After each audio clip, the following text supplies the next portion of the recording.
अस्सलाम वालेकुम स्टूडेंट्स, आज हम केमिस्ट्री क्लास फर्स्ट ईयर का लेक्चर नंबर 44 स्टार्ट करेंगे। चैप्टर है 5। उसका हम स्पेक्ट्रम पढ़ रहे थे। आगे आता है कि स्पेक्ट्रम की हमने टाइप्स पढ़ी थी, कंटिन्यूस और लाइन स्पेक्ट्रम। अब हमने देखने हैं ways to view atomic spectrum के एटॉमिक स्पेक्ट्रम को देखने के कौन कौन से जराए हैं। नंबर 1 है एटॉमिक एमिशन स्पेक्ट्रम, दूसरा है एटॉमिक एब्जॉर्प्शन स्पेक्ट्रम। ठीक है, इसके 2 वेज आते हैं।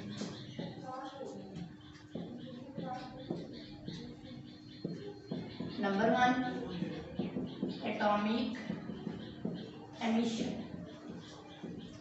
स्पेक्ट्रम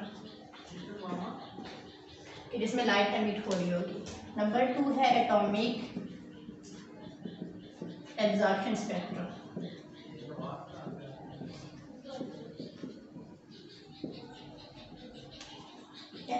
अब फर्स्ट है एटॉमिक एमिशन स्पेक्ट्रम। तो इसको हम क्या कहेंगे कि जब कोई भी सॉलिड या जो एलिमेंट होगा गैसियस फॉर्म में, अगर सॉलिड है तो हम उसको वोलेटाइज करेंगे, वेपर फॉर्म में कन्वर्ट करेंगे। अगर एलिमेंट है तो गैसियस फॉर्म में उसको जब हम हीट करेंगे हाई टेम्परेचर पे या उसको इलेक्ट्रिक डिस्चार्ज देते हैं तो वहाँ से रेडिएशन जो होती है, कुछ खास वेवलेंथ की रेडिएशन वहाँ से एमिट हो रही होती है। ठीक है, तो ये जो रेडिएशंस होंगी ये कंटेन मतलब इनके अंदर क्या होता है कि ब्राइट लाइंस होती हैं और इनका बैकग्राउंड क्या होता है, डार्क बैकग्राउंड होता है। इस स्पेक्ट्रम को हम नाम देते हैं एटॉमिक एमिशन स्पेक्ट्रम का। अब देखिए इसकी जो डायग्राम है वो हमें क्या बताती है कि ये एटम है हमारे पास। ठीक है, इसको हम दे रहे हैं एनर्जी, मतलब कि हीट दे रहे हैं या उसको हम इलेक्ट्रिक डिस्चार्ज दे रहे हैं, तो वहाँ से जो है रेडिएशंस एमिट होंगी।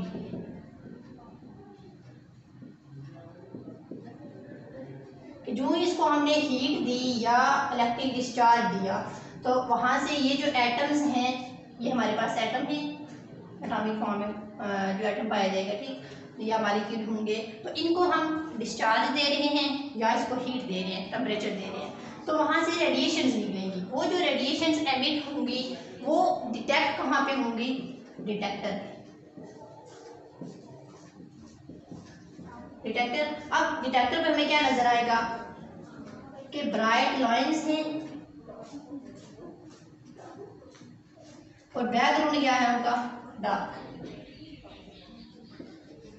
ठीक है, मतलब कि ये हमें ब्राइट लाइंस जो नजर आ रही हैं ये कहाँ पे होंगी, डिटेक्टर। इससे हमें पता चलता है कि एटॉमिक उसको स्पेक्ट्रम को देखने का एक जरिया है ये कि जब हमने सॉलिड को वोलेटाइज किया या जो एलिमेंट है उसको गैसियस फॉर्म में दिया, उसको हाई टेम्परेचर दिया या इलेक्ट्रिक डिस्चार्ज दिया, तो वहाँ से एनर्जी इवॉल्व होगी, रेडिएशंस इवॉल्व होंगी। वो रेडिएशंस हमें एटॉमिक एमिशन स्पेक्ट्रम देंगी। अभी हमें कैसे पता चलेगा कि इस स्पेक्ट्रम में क्या होगा, ब्राइट लाइंस होंगी और उनका जो बैकग्राउंड होगा वो डार्क होगा। ये हमारे पास आ गया एटॉमिक एमिशन स्पेक्ट्रम। दूसरा है एटॉमिक एब्जॉर्प्शन स्पेक्ट्रम। वो हमें क्या बताता है,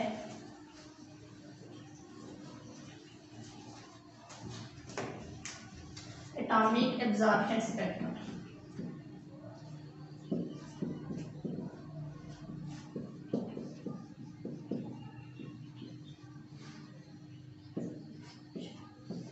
अच्छा जी, इसमें वो कहता है कि जब कोई भी बीम होगी वाइट लाइट की, उसको हम गैस वाले सैंपल, मतलब कि एलिमेंट हमारे पास किस फॉर्म में है, गैसियस फॉर्म में है, वहाँ में हम उसके ऊपर लाइट पास करवाते हैं तो वो लाइट एब्जॉर्ब हो जाएगी, मतलब कुछ खास वेवलेंथ वाली एब्जॉर्ब हो जाएगी और कुछ जो है वहाँ से पास आउट हो जाएगी। अब वो जो क्योंकि लाइट सर्टन वेवलेंथ वाली एब्जॉर्ब हो रही है तो ये जो हमें स्पेक्ट्रम मिलेगा वो एटॉमिक एब्जॉर्प्शन स्पेक्ट्रम होगा।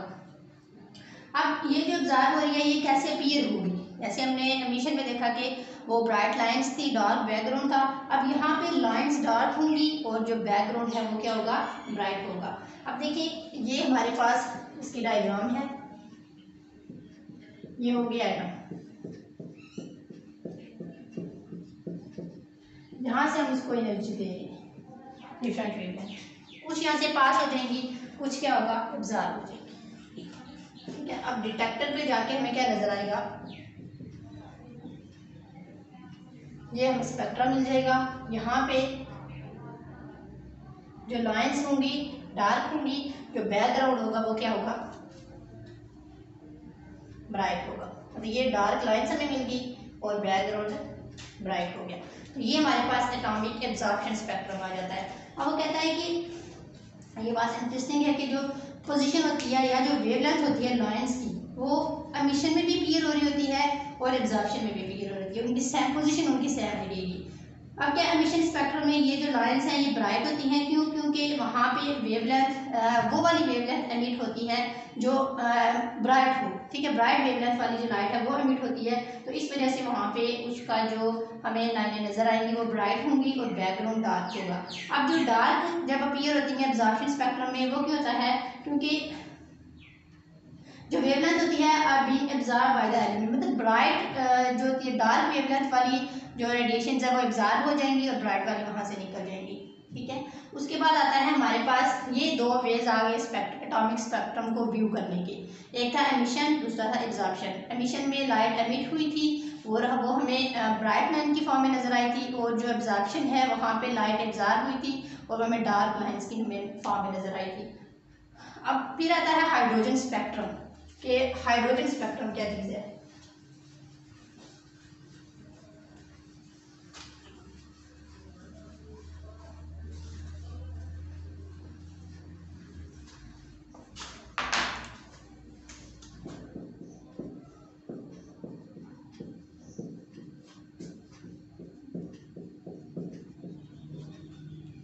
हाइड्रोजन स्पेक्ट्रम कहता है कि जो एटॉमिक स्पेक्ट्रम की बेस्ट एग्जांपल है वो है हाइड्रोजन स्पेक्ट्रम। इसमें हाइड्रोजन को फिल किया जाता है डिस्चार्ज ट्यूब के अंदर, मतलब लो प्रेशर पे, और एक ब्लू लाइट जो होती है वहाँ से एमिट होती है। जो ही हम हाइड्रोजन को उस डिस्चार्ज ट्यूब के अंदर डालेंगे तो वहाँ से ब्लू लाइट एमिट होगी उस डिस्चार्ज ट्यूब के अंदर। अब ये जो लाइट होती है इसको हम देखते हैं स्पेक्ट्रोमीटर के थ्रू। अब वहाँ पे ये शार्प लाइंस की फॉर्म में नज़र आ जाती है। अब इन लाइंस को हम नाम देते हैं स्पेक्ट्रल लाइंस का, ठीक। अब हाइड्रोजन स्पेक्ट्रम है, बेस्ट एग्जांपल है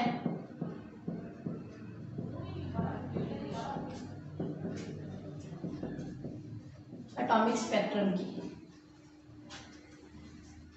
इसमें हाइड्रोजन जो है उसको हम फिल करते हैं इन डिस्चार्ज ट्यूब।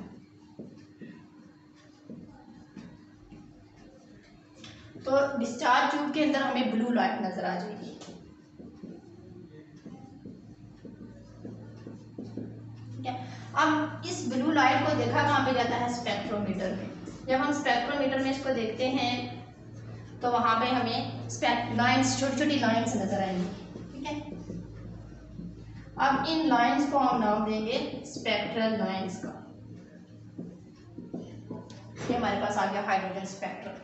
अब ये जो वेवलेंथ होती है इन लाइंस की विजिबल रीजन में लाई करेगी, अल्ट्रारेड में और अल्ट्रावायलेट में, 3 रीजन में इनकी वेवलेंथ लाई करेगी। अब ये जो स्पेक्ट्रल लाइन है इनको क्लासीफाई करते हैं 5 ग्रुप्स में। उनको स्पेक्ट्रल सीरीज का नाम दिया जाता है कि स्पेक्ट्रल सीरीज, पहले हमने देखा स्पेक्ट्रल लाइंस क्या होती हैं, फिर हमने देखा कि स्पेक्ट्रल सीरीज क्या है, कि इन लाइंस को 5 ग्रुप में आगे डिवाइड किया जाता है। उन ग्रुप्स को स्पेक्ट्रल सीरीज का नाम दिया जाता है। अब ये कौन कौन से हैं, मतलब डिस्कवरी के बाद इनको नाम दिया गया था। सबसे पहला था लाइमन सीरीज, उसमें कौन सा रीजन था? UV region. दूसरी है बार्मर सीरीज, इसमें विजिबल रीजन पाया जाता है। तीसरी है पास्टिंग सीरीज, इसमें आईआर रीजन है। फिर ब्रैकेट सीरीज, इसमें भी आईआर रीजन है। फिर पफेंट सीरीज, ये भी आईआर है। मतलब उसने कहा कि 3 रीजन में ये लाइंस पाई जाती थी स्पेक्ट्रल लाइन, यूवी में, विजिबल में और आईआर में। जो लास्ट वाली तीनों है पास्टन, ब्रैकेट और पफेंट सीरीज, ये आईआर में पाई जाती हैं। जो बार्मर सीरीज है ये विजिबल में और लाइमन यूवी रीजन में। अच्छा, ये जो फर्स्ट 4 सीरीज हैं ये डिस्कवर हुई थी बोहर एटॉमिक मॉडल के बाद में, मतलब जब उसने 1913 में बोहर एटॉमिक मॉडल दिया तब ये डिस्कवर हुई थी। अब जो वेव नंबर है इनका, इन सीरीज का पर मीटर उसका यूनिट आएगा, वो हाइड्रोजन स्पेक्ट्रम के लिए इस डायग्राम में आपको दिया गया है। देखें, लाइमन सीरीज का है 82.20 × 10⁵, फिर है बार्मर सीरीज इसका 15.21, फिर है पास्टन है इसका 5.30 × 10⁵, फिर ब्रैकेट का है 2.46 और जो पफेंट सीरीज है उसका 1.3। अब इससे देखा जा सकता है कि जो ही हम लाइमन से पफेंट सीरीज की तरफ जाते हैं तो वेव नंबर डिक्रीज हो रहा है। मतलब जैसे अगर पहली का है 82 और लास्ट वाले का है 1.35, ठीक है, तो ये डिक्रीज हो रहा है। इनको हम शो कैसे कर सकते हैं? इनका खास नाम दिया जाता है, जैसे H alpha, H beta, F gamma and so on.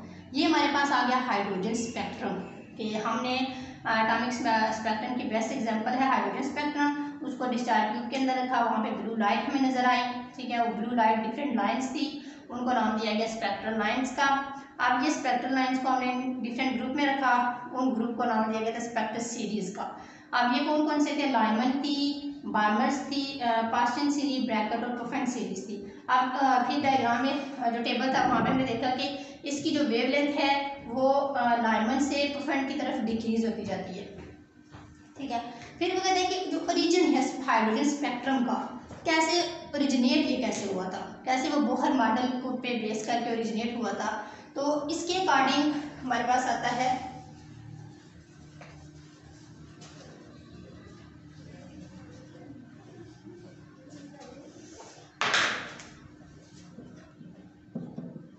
origin of hydrogen spectrum, ठीक है। कि बोहर के अकॉर्डिंग जो इलेक्ट्रॉन था हाइड्रोजन एटम में वो रिवॉल्व करता था किसी भी ऑर्बिट में, डिपेंड इस बात पे करता था एनर्जी पे, कि उसकी क्वांटाइज्ड एनर्जी थी, खास एनर्जी। जब उस हाइड्रोजन गैस को हमने हीट किया, ठीक है, या उसको इलेक्ट्रिक डिस्चार्ज देंगे, उसका इलेक्ट्रॉन एक लोअर ऑर्बिट से हाई ऑर्बिट की तरफ चला जाएगा, और जब वो हाई ऑर्बिट की तरफ जाएगा तो एनर्जी को एब्जॉर्ब करेगा, एक खास वेवलेंथ वाली एनर्जी को एब्जॉर्ब करेगा। अब वो क्या कहता है कि फर्ज करें ये है हमारे पास हाइड्रोजन का इलेक्ट्रॉन रिवॉल्व कर रहा है, वो हमने ये कहा था कि वो रिवॉल्व कर रहा होता है फिक्स एक खास एनर्जी वाले ऑर्बिट में।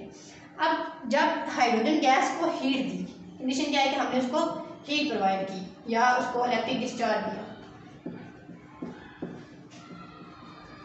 तो ये जो इलेक्ट्रॉन है ये इस ऑर्बिट से हायर ऑर्बिट की तरफ चला जाएगा, एनर्जी को क्या करेगा? एब्जॉर्ब,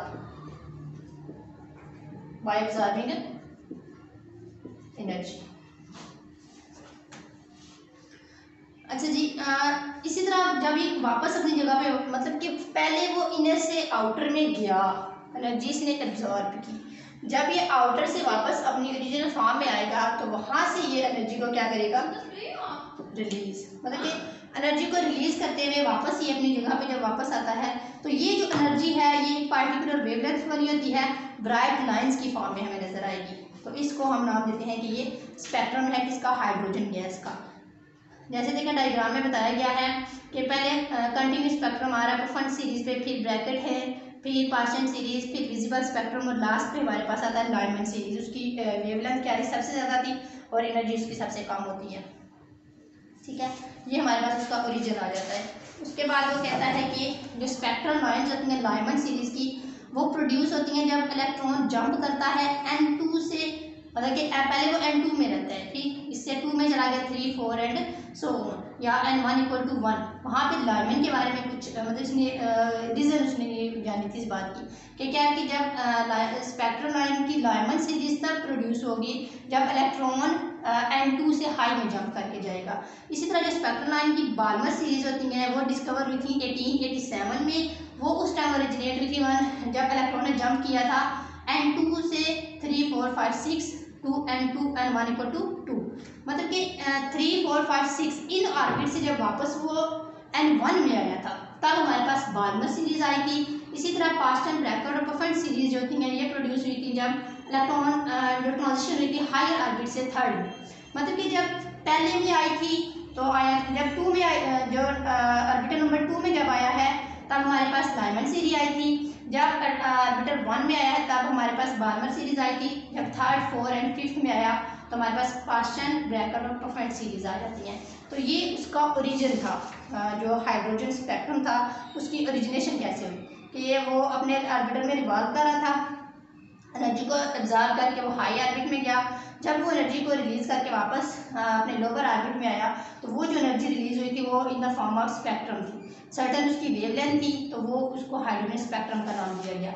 अब वहाँ पे सीरीज प्रोड्यूस हुई थी कि जब सपोज अगर ऑर्बिट नंबर 3 में है, 4 में है या 5 में है, तो वहाँ से वो जब नंबर 2 ऑर्बिट में आया था तो लाइमन सीरीज आई थी, जब नंबर 1 में आया था तो बार्मर, जब 3rd में पास्टन, जब 4th में ब्रैकेट और जब 5 में आया तो प्रोफेंट सीरीज जनरेट हो जाती है। ठीक है, आज का हमारा ये लेक्चर यहाँ तक एंड होता है। ठीक है, अल्लाह हाफिज़।